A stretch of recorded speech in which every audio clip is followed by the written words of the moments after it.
Shalom, I give all praises to Yahweh, Bashem Yahushai, double honors to the apostles and elders of Great Millstone that taught us His word.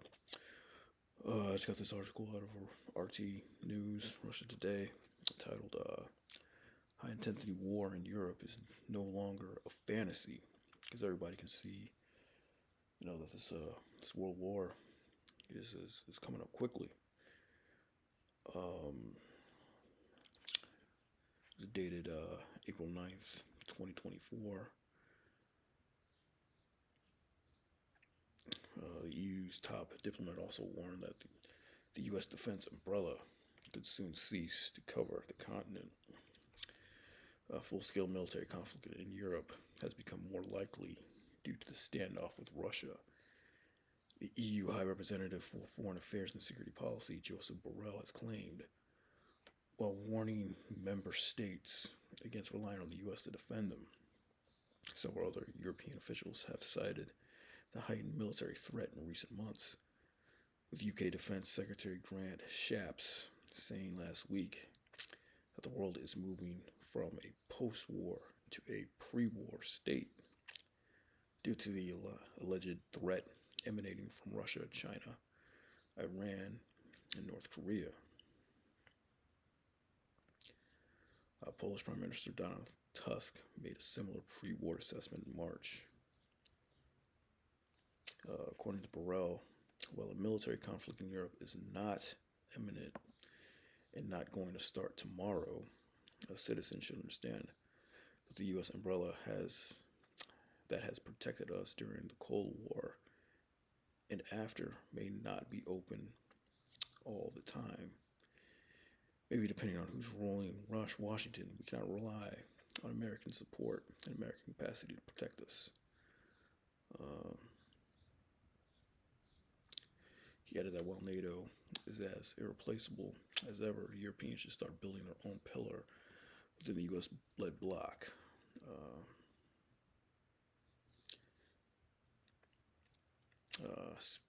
Speaking in late March, Russian President Vladimir Putin dismissed such speculation as nonsense. He argued that talk of potential Russian attack on Poland, Czech Republic, or the Baltic countries is propaganda coming from governments that seek to scare their citizens. Yeah, so everybody know. They're saying that America may not be there for them and whatever, but they know this high-intensity war is not a fantasy, and that they went from a post-war to a pre-war state, But the main point is they know that the European or military conflict in Europe is not imminent and not going to start tomorrow. Why? Because, we still have a few more prophecies left, mainly, that mark of the beast that has to come to pass. And then once that chip, becomes mandatory, then that's when all this is going to pop off. Revelation 13:16, he causes all, both small and great, rich and poor, free and bond, to receive a mark in the right hand or in their foreheads, that no man might buy or sell, save he that had the mark, or the name of the beast, the number of his name. Yeah, so it says he causes all, both small and great, rich and poor, to receive a mark, on the right hand, on their foreheads. And we all know that forehead chip has come to pass. That prophecy has come to pass. So we now have a better understanding of what that's talking about. So you're not going to be able to buy anything or sell anything. So this has to come to pass first. And the punishment for taking that chip, Revelation 14:9, the third angel followed them, saying with a loud voice, if any man worship the beast in his image and receive his mark in his forehead or in his hand, the same shall drink of the wine of the wrath of the Most High, which is poured out without mixture into the cup of his indignation, and he shall be tormented with fire and brimstone in the presence of the holy angels and in the presence of the Lamb. So if you take that chip, their forehead or on your hand or anywhere, you're going to get caught up in that nuclear destruction. You won't be delivered. So once World War III is in full swing, this chip has been implemented. The world is in full swing, that World War III. Once this chip has been implemented, then that's when that World War III is going to, pop off, so to speak. Says Joel 2 and 20, but I'll remove far off from me the northern army, will drive him to a land barren and desolate. Yeah, the American army, America's military, send them over there in the Middle East. And with his face toward the east sea and the hinder part toward the utmost sea, the Euphrates and the Red Sea, and his stink shall come up, and his ill savor shall come up, because he had done great things. Yeah, when the missiles drop, man, all those bodies are going to be over there, man. When it's all said and done. That's going to be,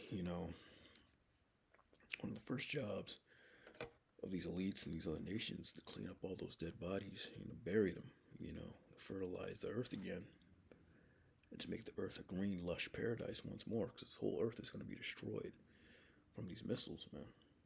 Not the whole earth, but, America's going to be wiped out. We know that Israel's going to be wiped out in certain places here and there.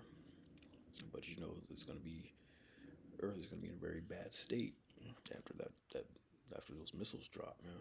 There's going to be a massive earthquake. There's going to be thick clouds and darkness, from that nuclear winter and, all that debris and smoke. It's going to block out the sun. There's going to be a lot of work to do. It's going to be continual employment, for these other nations, to refresh this earth and to build up our kingdom.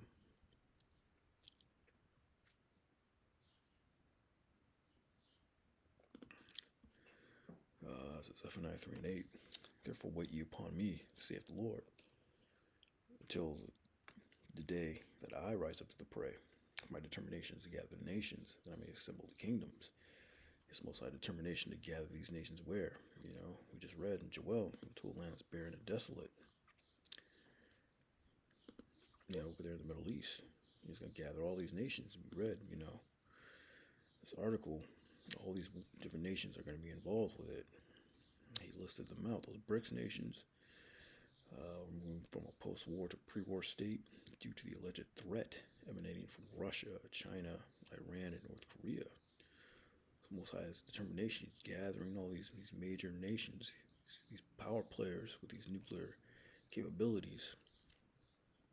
He's going to drive them to a land barren and desolate in the Middle East. And the Lord's going to pour out his indignation. As we read on, therefore wait ye upon me, say the Lord. Yeah, we got to wait upon Yahweh Shem Yahushai, man. That's what we're waiting on. We're not going to go out there and do nothing. The Lord said be, harmless as a dove, wise as a serpent, in these last days when you're out here teaching,